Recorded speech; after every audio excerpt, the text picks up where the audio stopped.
Shabbat Shalom. Bueno, damos pues la bienvenida a todos los que se están conectando en este momento por las redes, por Instagram. Estamos acá en la comunidad judía de Bellajó, en Caracas, para transmitir en vivo la parashá de esta semana. Shabbat Shalom a todos.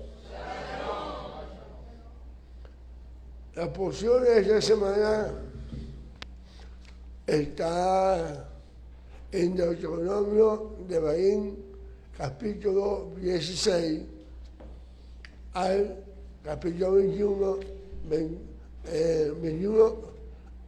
9.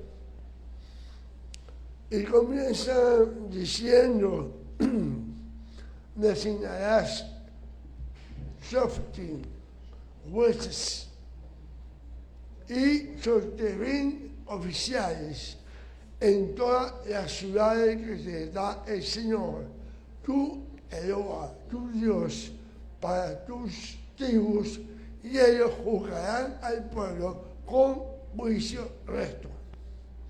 Así pues comienza la porción de esta semana. Yo he comentado a una hermana que no me sentí muy bien de salud, pero aquí estamos. Y había querido pues venir como sea hoy, justamente para esta porción, para esta parashá.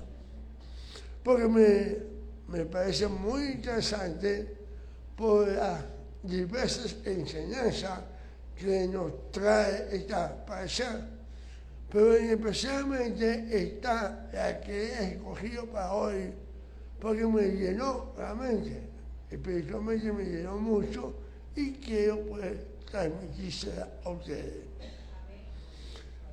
Las palabras de este pasuk que acabamos de leer introduce a los hijos de Israel a un conjunto de reglas de conducta que han de guiarlos en todas las interacciones o comunicación entre un hombre y su prójimo.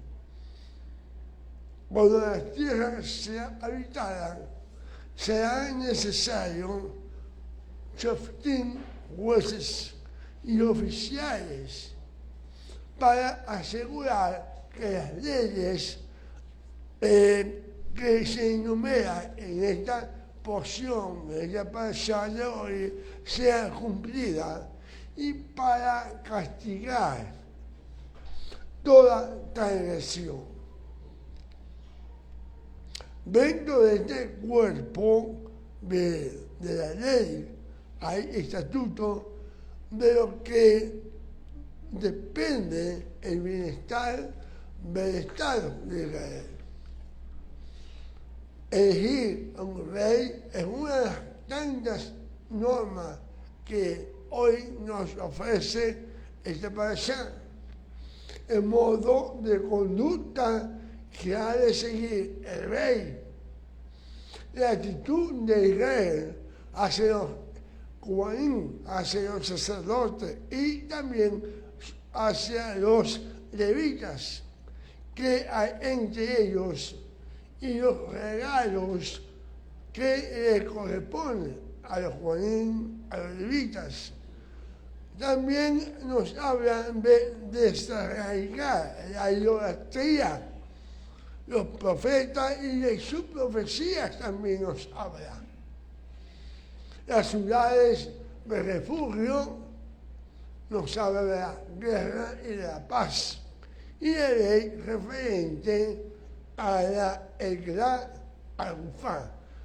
Eglah Arufá es la vaca cuyo cogote fue roto.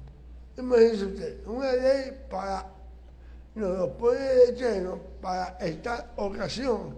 Cuando una vaca se ha roto el cuello, el cogote, como dicen, ¿no? Bien, la administración de dichas leyes entra en la jurisdicción de los jueces, quienes deben asegurarse, o mejor dicho, encargarse de que Israel sea regida de acuerdo con los preceptos de la Torá. En este pasaje hay mucha enseñanza, como dije al principio, que pudiéramos extraer para ser aplicada en nuestra vida. Deseo seleccionar para el día de hoy la tercera porción, la tercera aliyá de la Torá, de la parcela de esta semana, y estudiarla junto con ustedes. Dice la tercera porción que se leyó acá. Si no me equivoco, le tocó a Jesús, creo, a Josué ben Jacob. Dice, si un levita que viva en alguna de las ciudades de Israel, respondiendo al impulso de su corazón, se traslada al lugar que el Eterno haya elegido, podrá ministrar en el nombre del Eterno, su Dios, como todos los levitas que sirvan allí en la presencia de Hashem, recibirán los mismos beneficios que ellos, además de su patrimonio familiar. Como sabemos, el rey David Meller, dividió el sacerdocio en 24 clases, órdenes, ¿verdad? Cada una de las cuales recibió un tiempo, un horario específico para ministrar en el templo. Eso lo vemos en el Vihasha, cuando con el asunto del nacimiento de Yeshua, el familiar de Yeshua, el profeta Juan, que estaba ministrando en el templo. Bueno, hago referencia a eso, no tiene nada que ver, pero para que sepan a qué 24 clases de órdenes me estoy refiriendo, que hizo David al dividir en 24 órdenes o clases, grupos, por decirlo así, para que pudieran oficiar. Porque no eran pocos levitas, eran cientos, miles de levitas, ¿ok? Y sacerdotes igualmente. Cada levita, levín, según su clase, debía subir en ese tiempo prefijado para ministrar delante del Eterno. Sin embargo, si en el corazón de ese levita hubiese un hambre muy especial por Hashem, se le permitía subir a Jerusalén y oficiar allí, aún fuera de su tiempo, aún fuera de su calendario.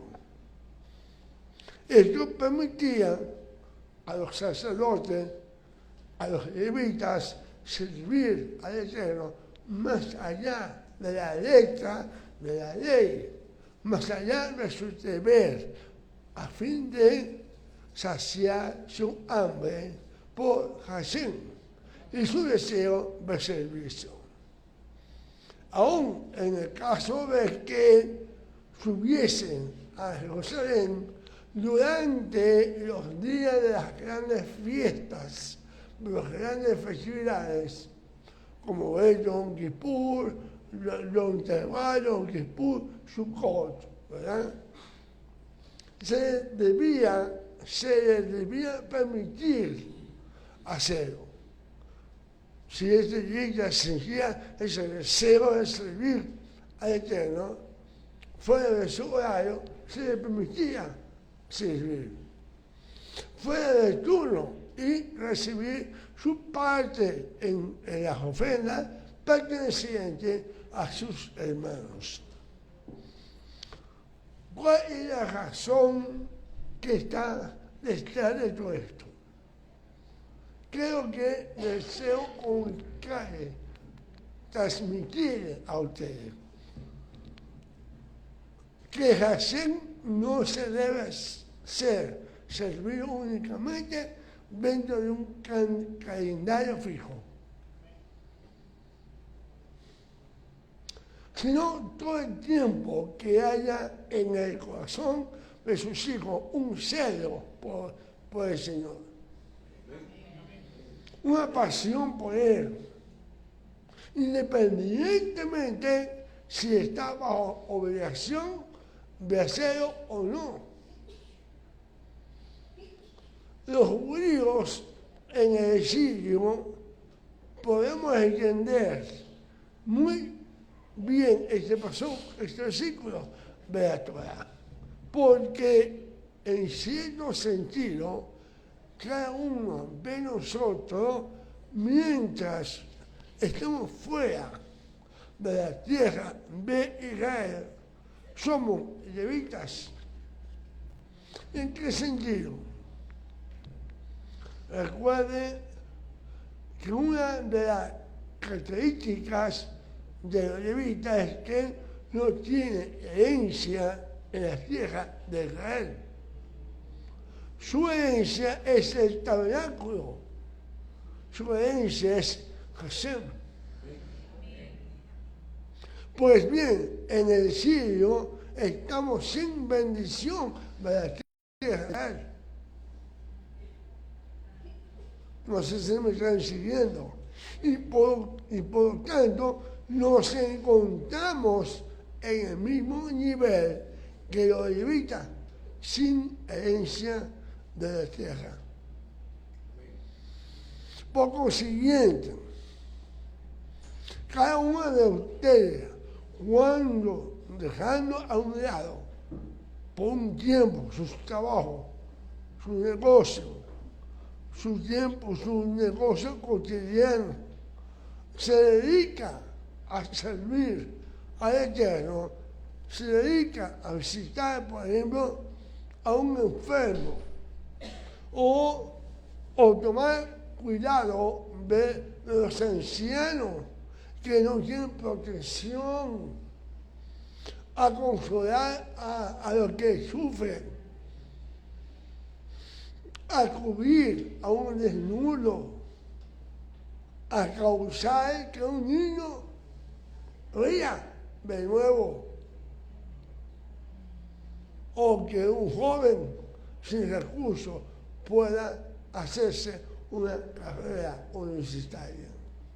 Cualquiera de estos puntos debemos dedicar a hacerlo por amor a Jesús. Porque ahí estás asumiendo el nivel de servicio de un levita que unita al Eterno sin otra paga que el honor del servicio mismo. No sé si me lo expliqué. Estás asumiendo el nivel de servicio de un levita que unita al Eterno sin otra paga que el honor del servicio mismo. Este servicio que hacemos a un nivel levítico causa en el exilio los hijos de Israel, causa que podamos experimentar una atracción especial por Hashem. De hecho, cuando Leví, ¿verdad? Desde que vinieron los levitas, cuando Leví nació, su nombre estuvo asociado a la idea de ser atraído y unido a. Atraído y unido a. Vean conmigo en el momento en que cuando Lea concibió a Leví.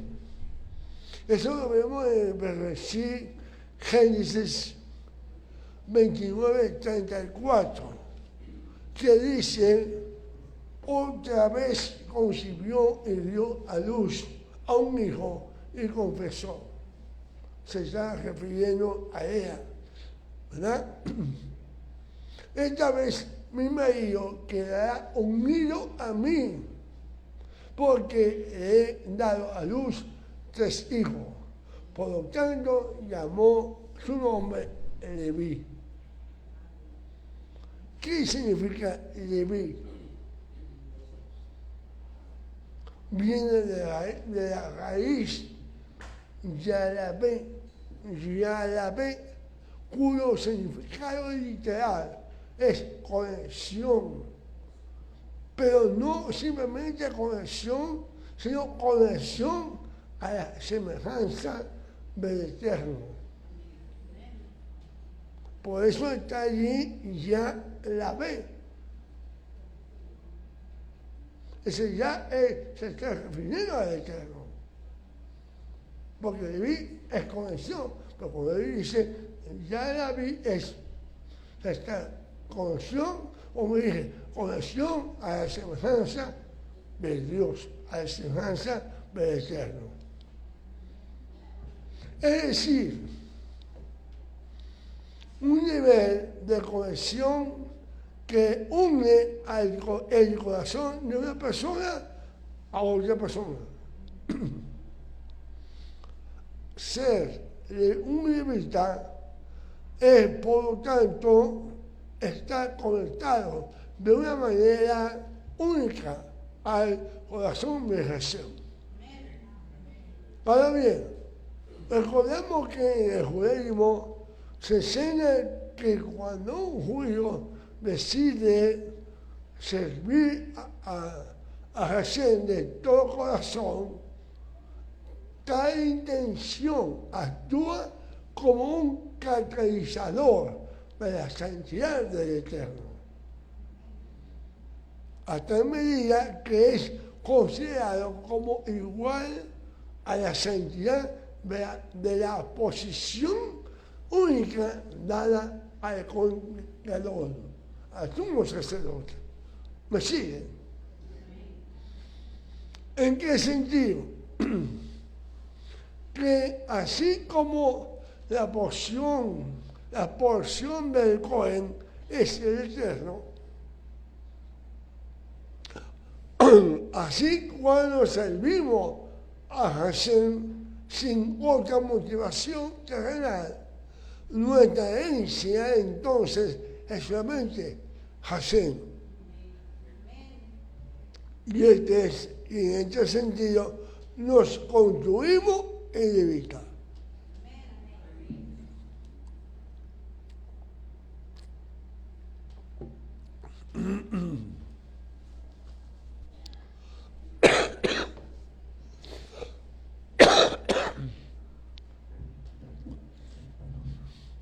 Cuando tu hambre, ese hambre por Hashem, esa hambre que sientes tú por Hashem, es así de intensa y decide servir a Hashem, sea que te toque o no te toque, sea que te llamen o no te llamen, que sea que estés en el programa o no estés en el programa. Eso da a tu alma un nivel de servicio igual a los sacerdotes y a los levitas.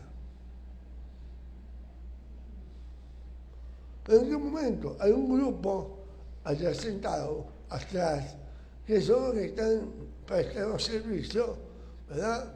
Para el protocolo, vamos a llamarlo así, de lo que vienen hoy. Servir, ¿verdad? Pero si alguien quiere unirse por amor a Eterno, lo puede hacer, ¿verdad? Eso es lo que yo me estoy más o menos refiriendo. Rab Shaul, el rabino Pablo, se refería a este tipo de servicio cuando dijo a Timoteo, a tiempo y fuera de tiempo. Y cuando servimos al Eterno, sin tener en cuenta la recompensa de la tierra, la herencia de la tierra, este nivel de servicio que produce gozo, una sinjá, una alegría, un acabor, un honor y una causar una santidad en el servicio que hacemos, que no es posible excepto en esas condiciones. Hablando del mes Elul, en el mes que estamos, recordemos que recientemente hemos entrado al sexto mes de nuestro calendario bíblico, conocido por Elul. Entonces recordamos que este es un mes muy especial. ¿Por qué especial? Hermano, vean, ¿por qué especial? Porque es la antesala del séptimo mes, cuando tendrán lugar las últimas 3 fiestas, grandes fiestas anuales que el Eterno directamente nos confió y nos las tiene preparadas. Que son Yom Teruah, Yom Kippur y Sukkot. Elul, en el sexto mes de nuestro calendario, es visto en el judaísmo bajo la metáfora de un rey. Me pareció muy bonita esta metáfora. Quiero compartirla con ustedes, que como un rey que sale al campo, ¿verdad? Para saludar a sus súbditos, a sus paisanos. Mientras él está en su palacio, en su trono, entrar para verlo, para conversar con él, es muy difícil. Hay que hacer una cita con mucho tiempo de anticipación y esperar a que nos concedan esa cita. Debido a sus funciones reales, el rey tratará exclusivamente con otros de su mismo nivel, príncipes, reyes, embajadores, etc. Es casi imposible conseguir que un simple ciudadano tenga audiencia con su rey. Pero en el mes Elul, el rey abandona su palacio, baja de su trono y sale a pasear al campo y a saludar a sus paisanos. No hay grandes protocolos que debe seguir, no hay sillas especiales, no hay que formar filas. El propio rey se introduce en el campo y abraza a sus súbditos en un encuentro informal y respeto de fraternidad. Elul, el mes Elul, entonces es un mes donde se enfatiza la gracia del Eterno de una manera muy especial. Es un mes donde podemos servir al Eterno sin el protocolo de las 4 órdenes, clases establecidas por la Biblia. Un mes donde todos pueden extender su mano y abrazar al Rey. Y compartir sus sueños, sus deseos y expresar su amor y su cariño. ¿Verdad, Ángel? Este es un mes donde debe tomar ventaja de la cercanía de nuestro Dios. Debido al calendario que Él nos ha dado, estos días tu oración subirá más fácilmente. Tu servicio será hecho más fácilmente. Nuestras obras de justicia ejercidas más fácilmente. Y estas son las 3 cosas que nuestro Rebbe Yeshua dijo. Él habló de esto, habló de que todos debemos. Él dijo, en pocas palabras, que en estos días debe ser incrementada en estos, más aún estas 3 cosas que dijo. Jesús dijo, cuando hagas obras de justicia, es decir, sedacá,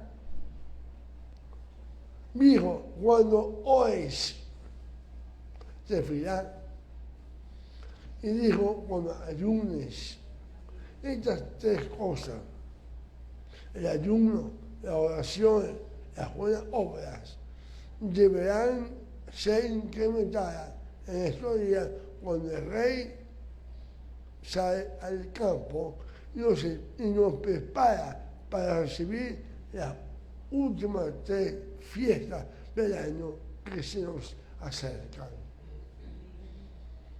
Porque es un mes donde especialmente nos llama al arrepentimiento, a hacer teshuvá, a hacer un examen introspectivo, una introspección, ¿verdad? Cada uno de nosotros debe tomar ventaja de esta bendición. Y como los levitas que servían fuera de turno,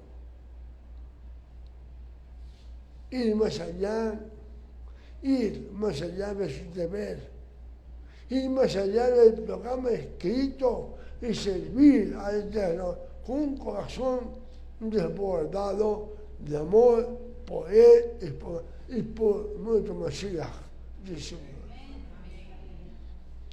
Moisés comenzó sus 40 días de ayuno el primero de Elul, justamente, y concluyó cuando el día de Yom Kippur.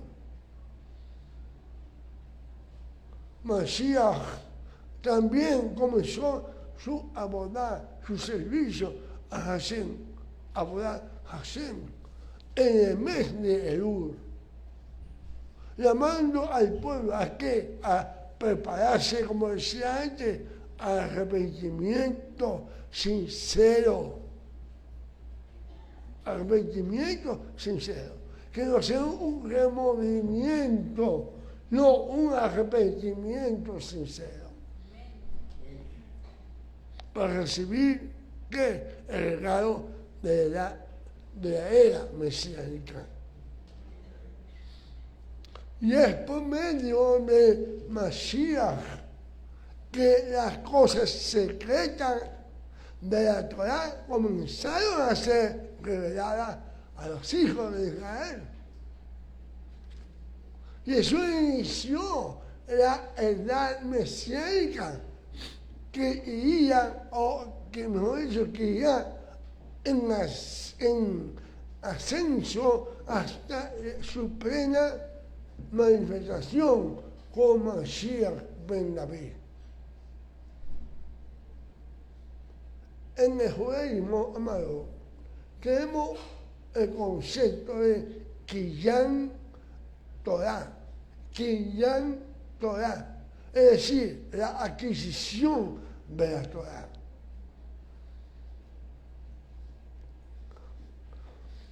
Y eso es lo que más me gustó de esta porción. Jesús nos dijo, escudriñar la Torah, porque ellas son las que dan testimonio de mí. Kinyan Torah es un concepto sumamente importante. Kinyan Torah. Pensemos en esto, amado. ¿Qué significa adquisición? Adquirir, adquisición. Una adquisición se hace efectivo cuando un objeto es transferido de la propiedad del vendedor a la propiedad del comprador, ¿cierto? Así pues, el objeto del dueño, el objeto cambia de dueño, pero el objeto mismo permanece intacto, ¿cierto? Supongamos que esto fuese un libro, por ejemplo, ¿verdad? Se lo vendo a usted. Ahora es suyo este libro, es suyo. El libro es el mismo, pero el dueño ha cambiado. Es diferente, es otro dueño. La Torah no cambia. Es la misma siempre, pero debemos adquirirla. Es decir, antes de Mashiach, las cosas secretas del Eterno, escondidas en su Torah, eran conocidas solamente por algunos profetas. Incluso algunas de esas cosas ni siquiera los profetas las conocieron. Pero Mashiach abrió una nueva edad, una nueva era para Israel. La edad mesiánica en la cual estamos. En la edad mesiánica, todo el mundo deberá tener acceso a la Torah y a sus enseñanzas, a sus secretos y sus misterios. Esto comenzó con los apóstoles, especialmente aquellos designados por Mashiach para ir a las naciones gentiles y dar a conocer el misterio de Hashem. Efesios 3, 4 al 6 dice, misterio que en otras generaciones no se dio a conocer a los hijos de los hombres, como ahora es revelado por Yeshua a los apóstoles y profetas. Rab Shaul también dijo, cosas que ojo no vio ni oído oyó, ni mente alguna concibió, son las que el Eterno ha preparado para los que le aman. Ahora bien, el Eterno nos ha revelado esto por medio de su Rúa, de su Espíritu. Así pues, amado, como Mashiach en el servicio de dar a conocer a Torah al mundo comenzó. Con Mashiach. En anteriores generaciones, solamente ciertas porciones de la Torah fueron reveladas, pero las cosas profundas de la Torah y de Mashiach fueron accesibles solamente a los apóstoles. Ahora ha llegado el momento de darlas a conocer a todos los hijos de Israel y a todos justos de entre las naciones. Por más de 2000 años,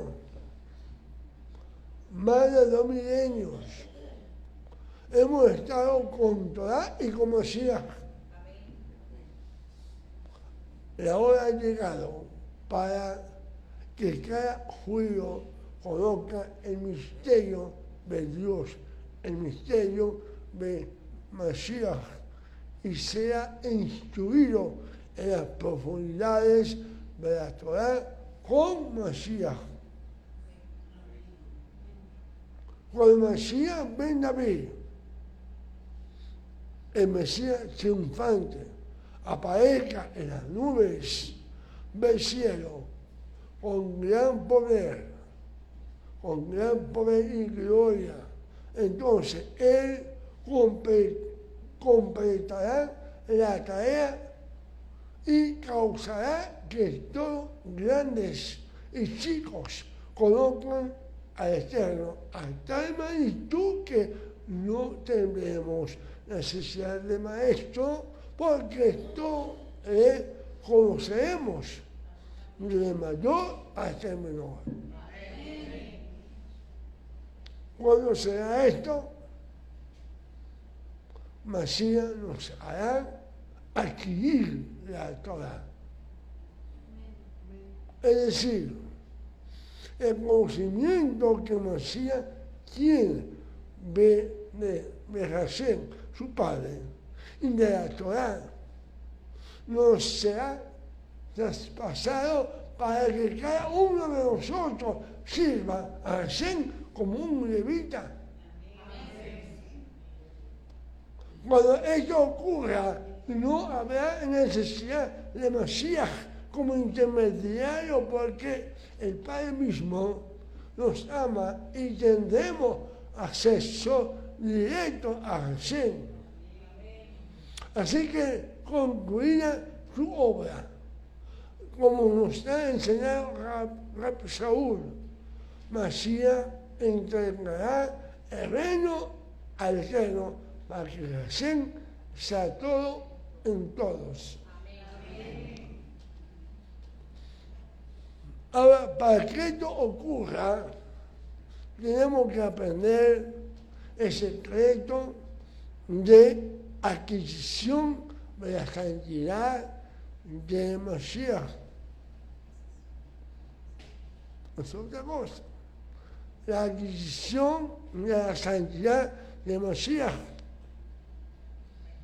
La santidad de Mashiach puede ser transferida sin sufrir daño a cada hijo de Israel, para que seamos elevados al nivel de santidad de la posición del Cohen Gadol, de un sumo sacerdote. Así como el Eterno causó que el Espíritu de Moisés fuese dado e impartido a los 70 ancianos para capacitarlos en su rol como jueces de Israel. Así Hashem puede tomar el espíritu de Mashiach y transferido a cada uno, a cada judío, para que la chispa de Mashiach, la imagen de Mashiach que está dentro de nuestra alma, sea despertada y transformada en el fuego o en un fuego sagrado que nos traiga finalmente la redención prometida. Entonces, hermano, el mes de Elul es un mes excelente para enfatizar esas grandes verdades mesiánicas.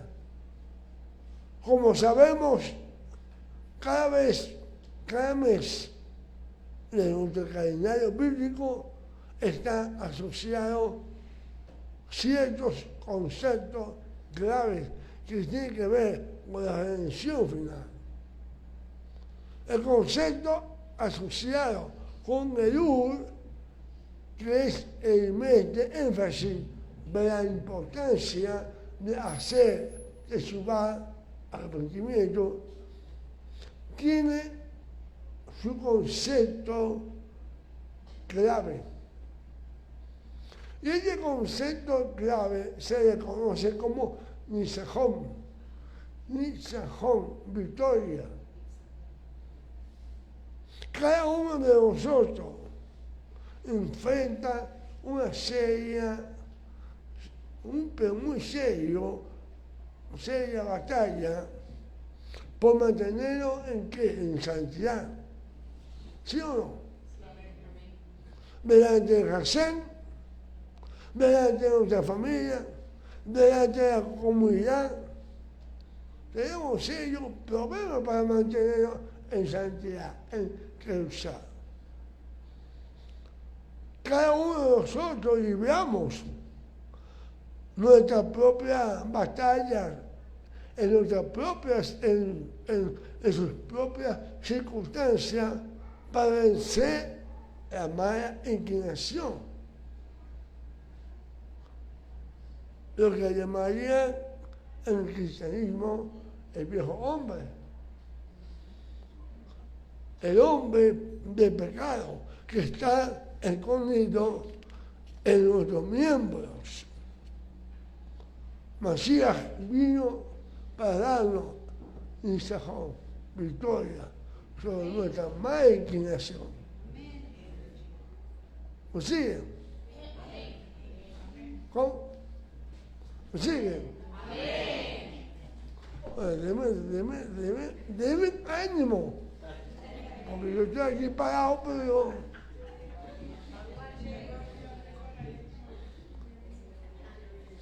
la muerte de Mashiach suficiente, o sea, Yeshua ben Yosef,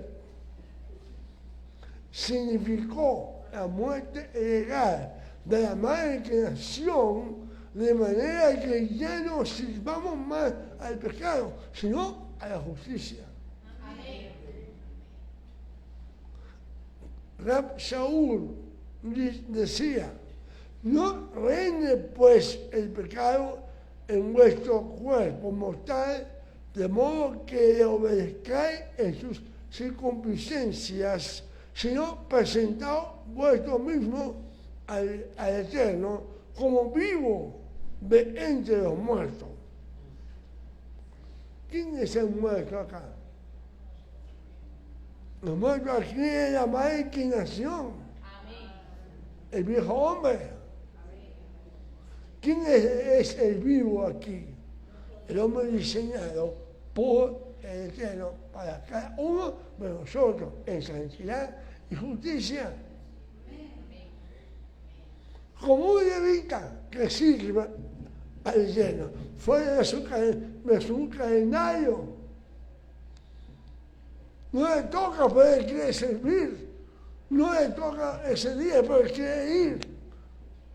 No le toca hacer esto, pero lo quiere hacer. No me toca repartir el pan, pero lo quiero hacer. No me toca repartir el vino, pero lo quiero hacer. No me toca limpiar, pero quiero limpiar. Por amor a Hashem.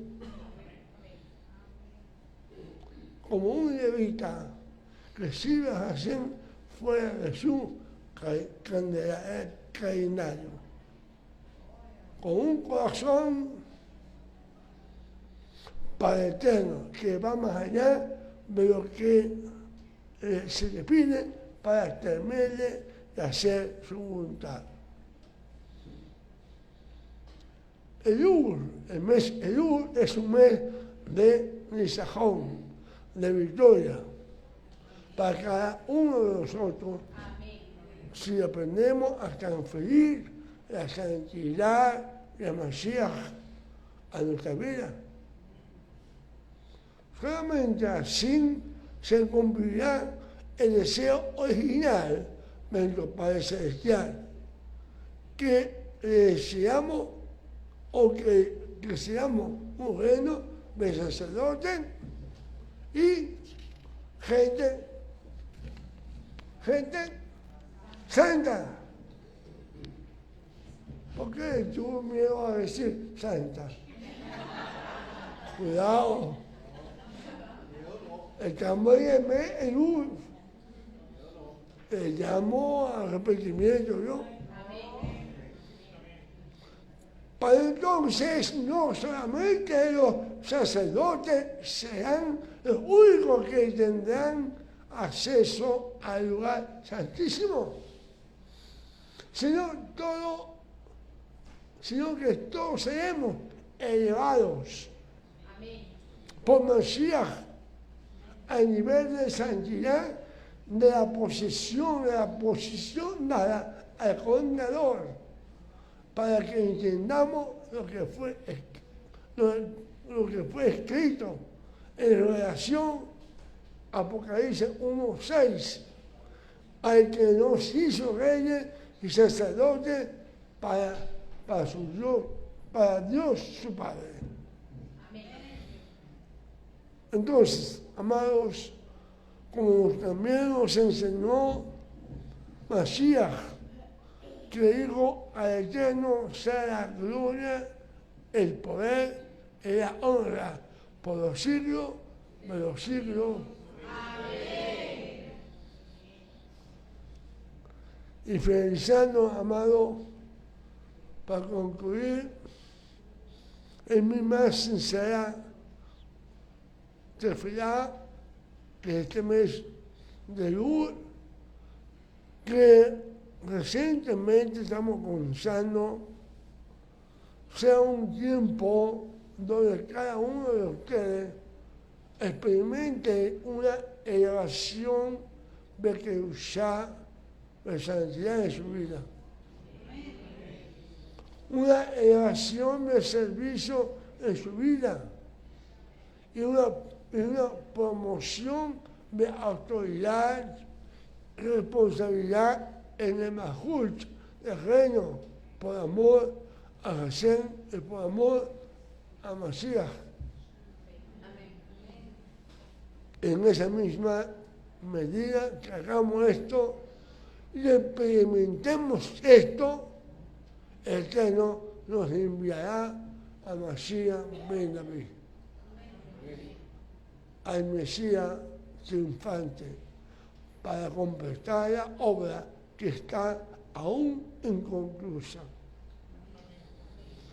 Pueda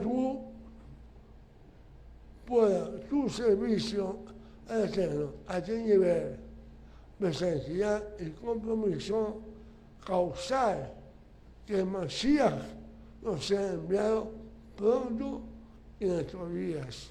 Amén. Porque si no estamos en santidad, si no estamos unidos, este grupo, en Caracas, aquí, que somos pocos, nos llenó, llegamos a 80, ¿verdad? Mas si no estamos unidos, amado, no se va a poder construir el templo. El templo fue destruido, ¿por qué? Por la falta de unión, por la falta de amor que había entre el mismo pueblo de Israel.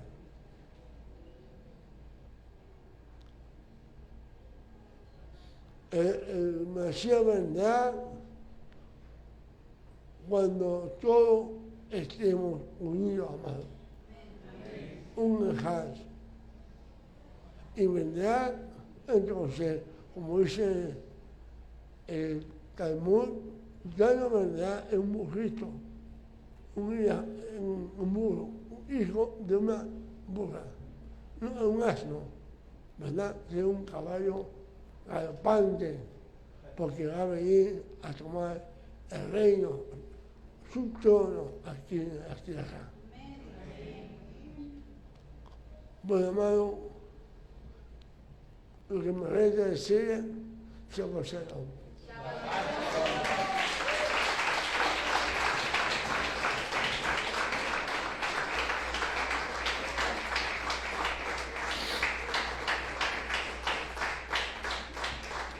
Doy gracias a los que han estado conectados en estos momentos, sin dejar de mandar un gran saludo, abrazo a nuestras hijas, ¿verdad?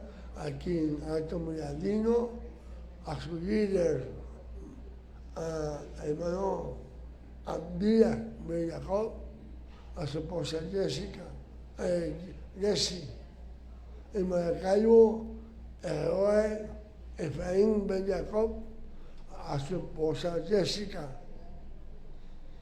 Aquí en La Huella, a la morada Yuri Gutiérrez, a la comunidad del Camino en Turba, y la que se está formando acá en Guatire con el pastor,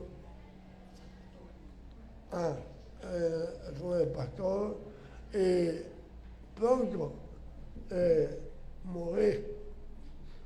Estamos hablando con él y estamos estudiando y vemos con buenos ojos esa congregación que habrán de levantarse allá.